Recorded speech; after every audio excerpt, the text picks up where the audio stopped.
Dans ce temps d'attente, nous devons faire le nécessaire pour être trouvés bons et fidèles serviteurs au retour du Seigneur Jésus. Donc il s'agit d'être trouvé en train de faire ce qu'il a demandé à chacun d'entre nous de faire, ce qu'il y a de commun dans sa volonté pour nous tous et ce qu'il y a de particulier dans sa volonté pour vous. Justement, parmi ces choses qu'il nous a demandé à nous tous de faire, il y a ce qu'il a appelé le plus grand des commandements, qui est résumé ainsi. Tu aimeras l'Éternel ton Dieu de tout ton cœur, de toute ton âme, de toute ta pensée, de toute ta force. Et le deuxième commandement qui lui est semblable, tu aimeras ton prochain comme toi-même. Alors la première partie, c'est ce qu'on a vu lors de la vidéo sur l'objectif 1.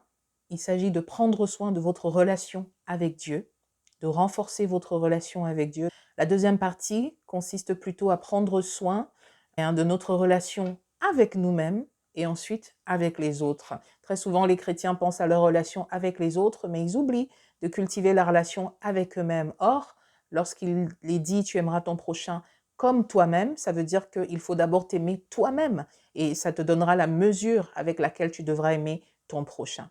Donc, cultivez votre relation avec vous-même d'abord. Et ensuite, cultivez votre relation avec votre prochain.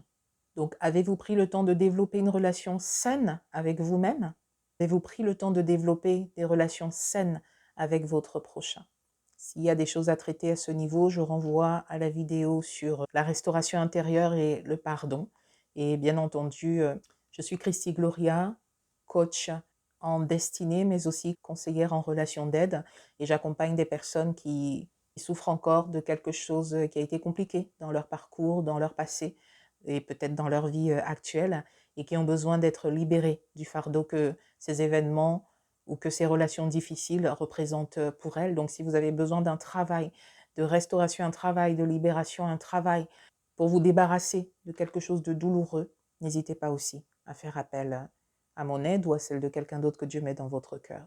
Il est important de suivre le Saint-Esprit. Et s'il vous conduit vers moi, je serai heureuse de vous aider, si c'est vraiment le Seigneur qui conduit. En résumé, vous établissez d'abord la mesure de l'amour qui est sain vis-à-vis de vous-même et ensuite, ça vous permet de mieux aimer les autres aussi en appliquant ces mêmes principes à votre prochain.